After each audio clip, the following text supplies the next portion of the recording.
Hey everyone, thanks for tuning into this episode of the Old Code Podcast.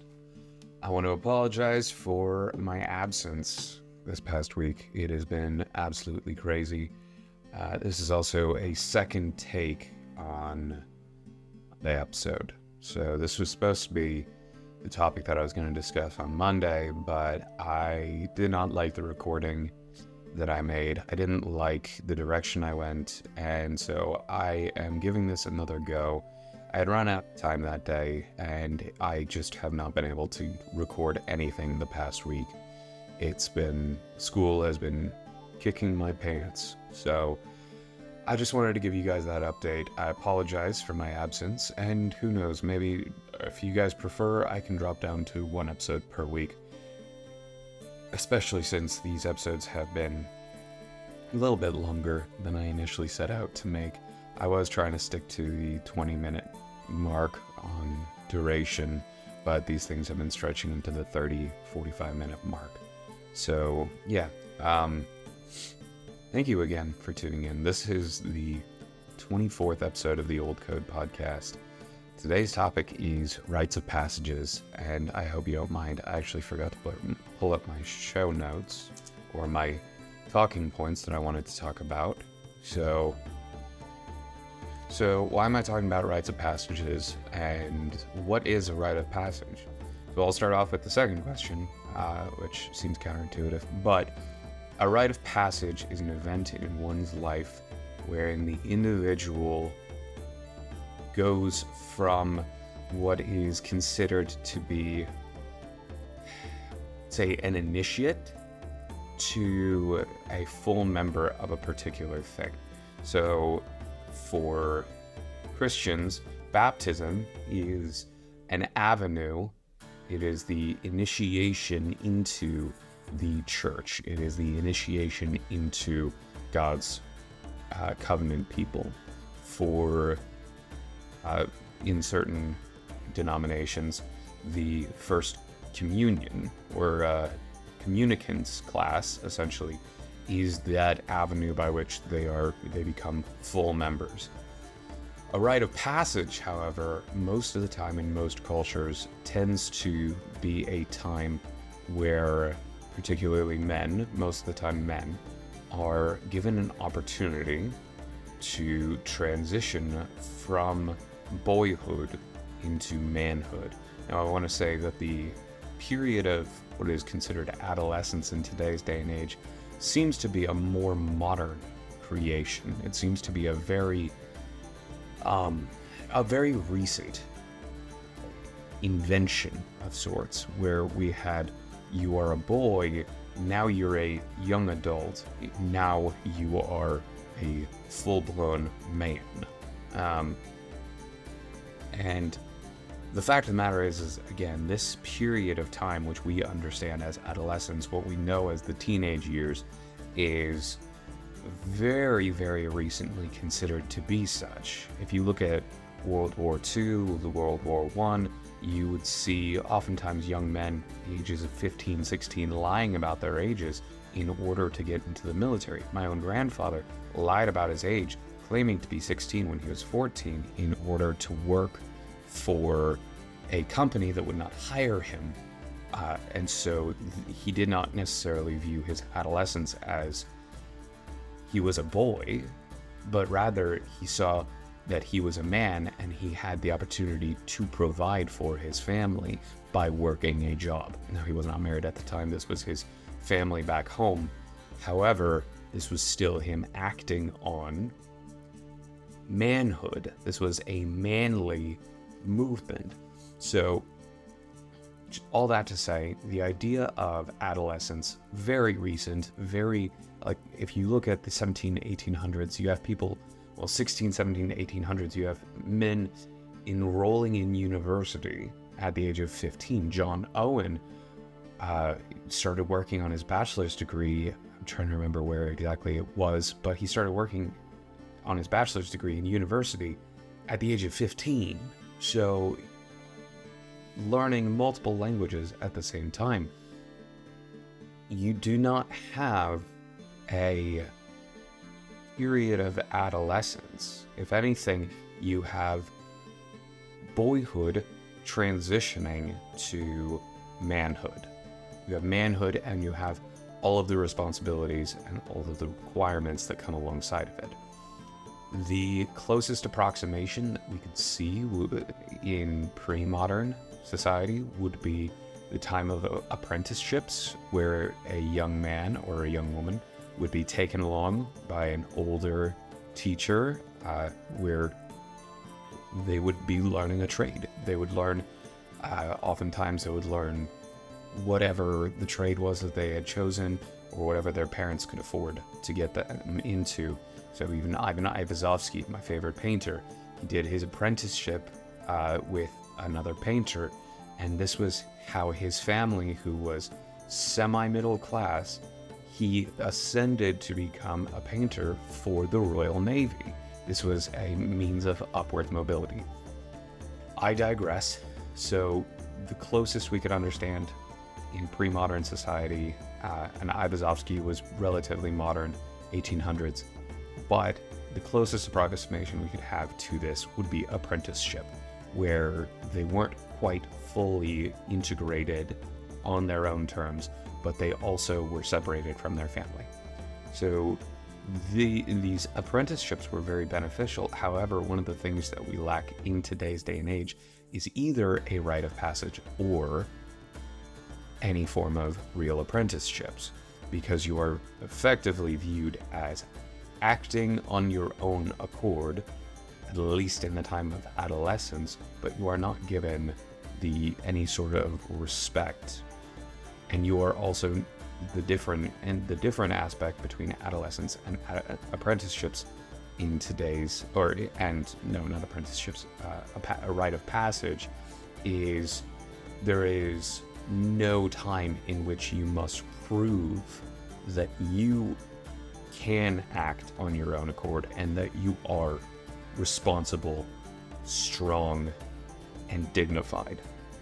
So those were some of the aspects, and those were some of the results of a rite of passage, was that you had the opportunity to establish to yourself and to your community that you were respectable, that you were strong, you were dignified, that you were capable of serving, that you were capable of enduring. So all that to say, if you look at most modern or pre-modern civilizations, they all had a form of rite of passage or initiation. So, and oftentimes these would be accompanied by a public presentation, in a manner of speaking. So we can start off with one of the, I think, best from history illustrations of what a rite of passage would be. So I'll go all the way back to the Spartans for this one, and there was a particular festival to the goddess Artemis or Thea. Now, I am not promoting in any manner speaking idol worship. I do not believe that you should reenact any of the aspects of this particular rite of passage. However, we can start to dissect and understand certain aspects of a proper rite of passage. Sorry, let me reclaim my thoughts. Just got a text from my wife. You can start to piece together what an appropriate rite of passage might look like when you are considering this for your own children or for yourself. I personally believe that every man should set up a rite of passage for themselves if they have not had the opportunity to prove themselves to themselves.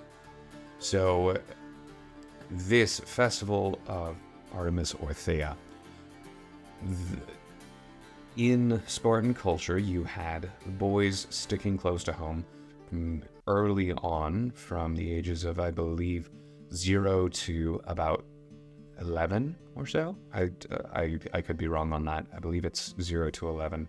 Then once they turned 11, they would be enrolled in the agoge. Now, the agoge was the Spartan training facility. Essentially, it was the Spartan training regime.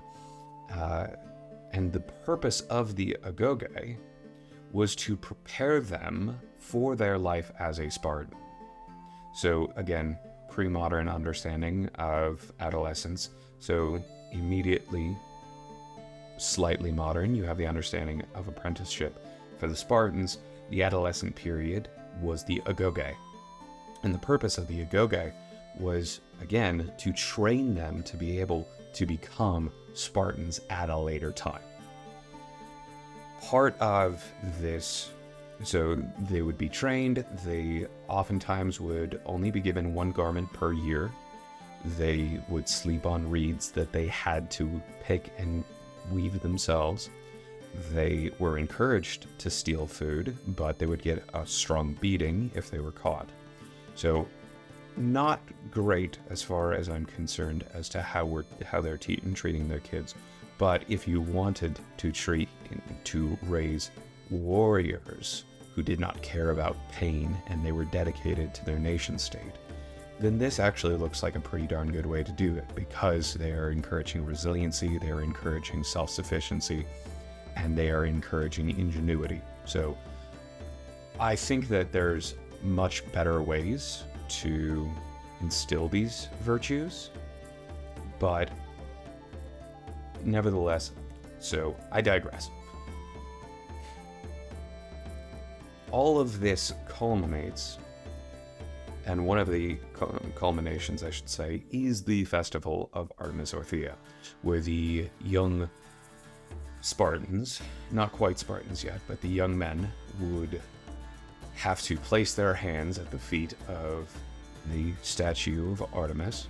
And Artemis was the goddess of the hunt, and so she was revered amongst the Spartans. They would place their hands at the foot of the... Oh, no, they would not. Sorry, I'm getting my facts wrong. Let me dial that back.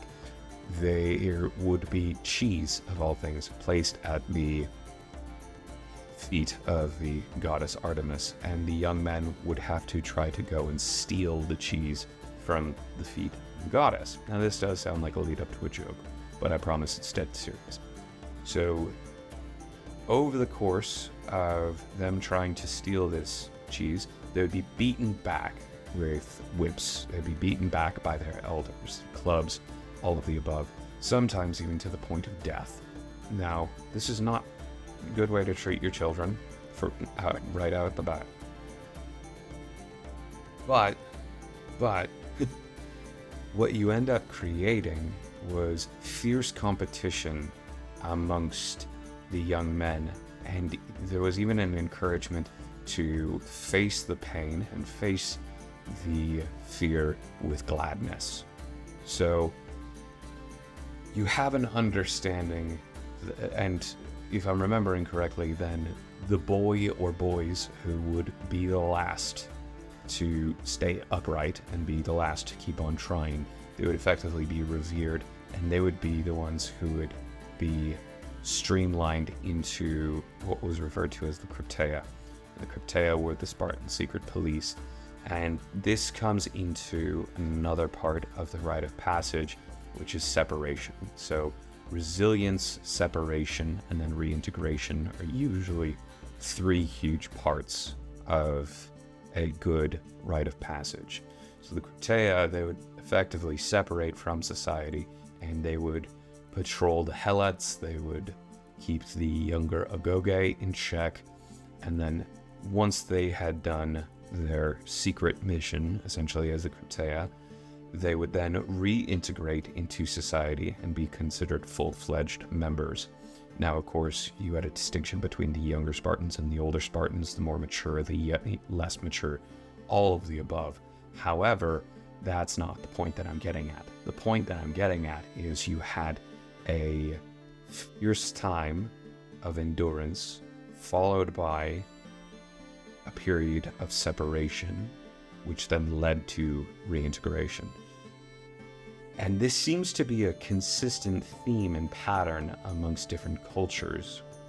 Sometimes they would roll these certain elements would be rolled into one. So for Walkabout, for the Aboriginal Australians, the young men would spend up to, if I'm remembering correctly, a year just walking about in the wilderness. And what you see in that is resilience, and separation rolled into one.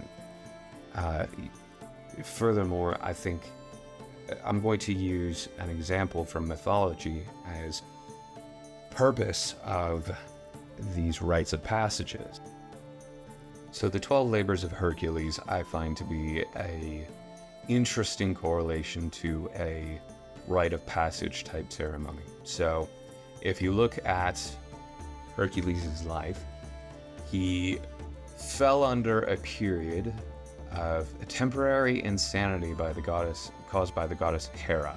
Now, as you probably already know, Hera was very not fond of Hercules because Hercules was the son of Zeus, the philanderer, essentially, and so Hera always had it out for Hercules. So she forces him to lose his mind and inadvertently kills his wife and child. So already you can start to see, I'm going to pull a little bit of Jordan Peterson move here and conceptualize and symbologize certain aspects of this story. So if you look at teenage years as a form of temporary insanity, and even the removal of wife and children, there's a kind of separation from family there. So in order to absolve himself, essentially, from these sins, he is forced to undergo these 12 labors. Now, these 12 labors ultimately prove, and his struggles ultimately end up in him being the embodiment of the Greek ideal of pathos, passion, to be strong, to be able to virtuously struggle through. Now, in all of this, I want to start tying things together. Actually, before I tie things together, I want to give a couple, what I would say, not great examples of rites of passages or anything along those lines. Rumspringa. I do not think that Rumspringa of the Amish is a good rite of passage, seeing as how the encouragement, or the Rumspringa basically means to move around, to jump about, if I'm remembering correctly. Now, the purpose of Rumspringa is to give the Amish a choice whether or not they leave the fold or return to the fold. It kind of gives a time where they can experience the temporary insanity, as it were, and then choose ultimately if they return to the Amish or not. So this is not a great rite of passage, primarily because part of Amish culture is always leading you to only being able to function within a specific context, and that is the Amish context, as opposed to preparing you to be able to suit or address any context. It is only helping you to pursue a single context. And that's something that we have to always keep in mind when we are raising and catechizing our children. Are we raising them to be able to be strong and wise in order to deal with the situations outside of their initial context? Or are we only raising them so that they can return to their initial context or go completely crazy once they leave that initial context? So Rumspringa, not that great, primarily because the only context that the Amish are able to actually understand most of the time, keep in mind, is the context of the Amish. I also don't believe that bar mitzvah or bat mitzvahs are decent rites of passages, and that's primarily because they don't really have to do much in order to say, okay, now you're a man. It's a coming-of-age ceremony similar to a quinceañera or a sweet 16, but it's not a rite of passage. So, all that to say, let me start tying this in together. Purpose of all of this. So I'm going to go back to the Spartans, and I think that this can be applied to any good rite of passage. A good rite of passage allows an individual to know who they truly are when everything hits the fan. When they have nothing to rely on, when they have no one else to rely on, since I'm a man, I'll speak for men. The man can look at themselves and know that they have been through whatever the hardest thing that they've ever been through, and they know that they can get through this as well. So, and I think that that's a tremendous benefit of something like BUDS with the Navy SEALs. Most boot camps aren't necessarily meant to train you to be any particular thing. It's meant to reinstill a distinct sense of identity for oneself. You are now no longer the person who walked in. You are a different person. You are a soldier. You are a Marine. You are a SEAL. You have a new identity. You may have the same name, but you have a new identity. So that's part of the purpose of a rite of passage. It's to be able to look at oneself and say, okay, the boy is dead. The man is here. I have let the boy die. I have encouraged the man to live. And I think we have a very hard time, particularly in modern society, doing that because we are so obsessed with youth. We are so obsessed with maintaining our glory days that we don't want to let go of our childhood. For the most part, men tend to stick around in 3 days. I think we can all think of a pop culture example of the man, the 40-year-old wearing his Letterman jacket at the high school reunion. That's part of it. We don't want to let go of our childhood. For the vast majority of women that I've run into, they tend to be Disney or Harry Potter adults. And that is, again, clinging to a necessary aspect of their childhood. Jung even had a concept for this. It was the puer aeternus, the eternal child or child god. Think Peter Pan. It was the person who never ever wants to grow up. So the purpose of the rite of passage, however, is to embrace that God-given aspect of our lives, which is to say, we are now no longer children. We are adults. We are men. So in instilling that new identity and allowing the old identity to pass away, you are now left with this beautiful sense of purpose and calling, which leads into my next point as to the benefit of a rite of passage, which is when there is a standard cultural rite of passage for people. If I am in battle and I'm standing alongside somebody else who has been through the same thing as me, and they've proven themselves to be just as tough as me, I can trust them. And I can fight even harder knowing that I've got worthy backup at my side. And that's an additional benefit of this, is that I can not only be strong in myself, I can be strong in the person standing to my left and the person standing to my right. So that is on a cultural level. However, establishing a family cultural level, first of all, like I said, I only have a little 10-month-old daughter. Cute as a button, love her to bits, and currently trying to catechize her. Now, on a family level, however, and since I have not been able to implement this, I can only speak for what I have done for myself. If I'm remembering correctly, let me quote Alexander the Great on this. So, give me 2 seconds. I had it pulled up. I know that I had it. Your pardon on this one, folks. All right. Well, you know what? I will just say it like this. I will paraphrase Alexander the Great in saying he effectively said at one point he would much prefer to excel in knowledge than in power. He would prefer to learn all of the secrets of the philosophies rather than power and dominion. So, as men, you have the choice to establish this rite of passage. And whatever that looks like in your family culture, I want you to understand that you have in front of you a process where you start off with what you understand to be ideal masculinity.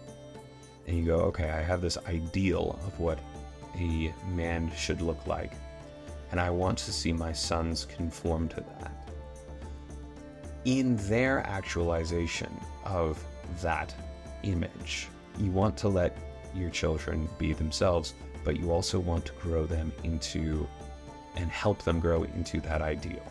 Philip II did basically the same thing with Alexander the Great. So, and I'm not saying that they had the perfect relationship, but you know what? It got good results. So understand this image of who you want your son to be. You want them to be strong? Do you want them to be virtuous? Do you want them to be wise? Do you want them to be smart?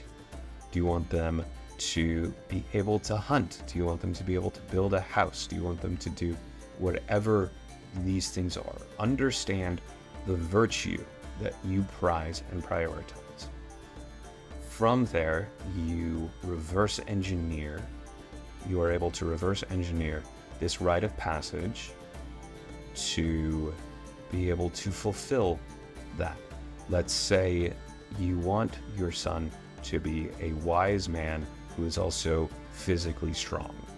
All right, let's throw out a hypothetical rite of passage where you set your son out to wander in the mountains for, say he does the Pacific Crest Trail for a month, and upon his arrival he needs to have been journaling every single day, and he needs to have written on one consistent topic, exploring his meditations on a particular topic, basically writing something similar to a master's thesis.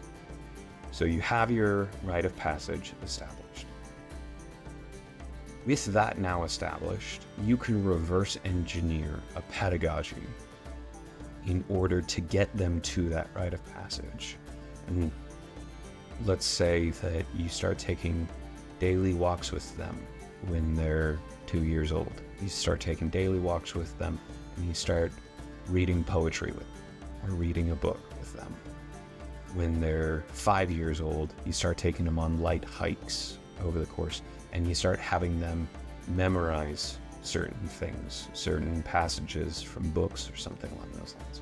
By the age of 10 or 11, you are teaching them camping skills. You're teaching them how to set up a trap for squirrels, how to build a fire. And you keep on growing all of these skills until you are certain that they can handle this rite of passage that you have established. And I think my closing note on a good rite of passage is it should be 120 to 150% what the child or young man will experience in real life. And the purpose of this is to raise their 100%, which raising their 100% means that they now have a competitive advantage across the board with anybody else they're dealing with. Their 100% is going to be everybody else. Their 50% is going to be everybody else's 100%. So this is one of the things that I think that we need to start reestablishing in modern society. We need to understand that childhood has a purpose. Let kids enjoy their childhood, but recognize that the childhood is meant to be preparing them for adulthood. Adolescence and childhood are meant to be preparatory times for the rest of their lives. You, as a parent, enjoy your children while they are children, but recognize and understand the fact that you are only responsible for them for maybe 18 years of their life. That is all you have that you can say, you know what, I have direct say in their lives. So you want to make them the most capable and most responsible, respectful, strong, wise, virtuous adult you can possibly make them, so that you can turn them out into the world and say, and echo the words of Philip II when he looked at Alexander the Great and say, Macedon is not big enough for you. You need to find a country and kingdom as great as you are. And that's the point that I'm trying to get at with a rite of passage. A rite of passage is when you are able to look at your son or your daughter and say, you today are a man, and you are going to do great things. So that's all I have for you today. I hope that this episode does you well. And you know what? If you have not experienced something where you felt really tried, really pushed to the edge of your capacity, I would invite you to a rite of passage. I would invite you to construct your own rite of passage. When I was 22 or 23, I want to say, I spent a week just hiking in the mountains of Michigan by myself, going through Marcus Aurelius's Meditations and trying to memorize as much as I could. I've forgotten a lot since then, but it became a formative experience. I have done a great many things that I would consider to be my own personal rites of passages, and those are all things that I can point myself back to and say, you know what? I did those things. Those were my 12 labors. I am a man today. I am a man, I am strong, and I am capable of more than I thought I was. So I invite you along to try your own, create your own rite of passage. And if you have kids, I invite you to hand that rite of passage down. But again, I will remind you, understand the man that you want to be. Set out a challenge, an impossible challenge for yourself. Complete that challenge, or start training for that challenge, complete that challenge, and then just recognize that the boy is gone and the man is the only thing that's left. So, if you like this episode, please share. I hate to do the whole YouTuber thing, but like and subscribe for this, and I will try to do a Monday episode if possible, but I will catch you guys next week for certain. That's all I got for now. I'm the professor, and this has been the Old Code Podcast. Thank you so much.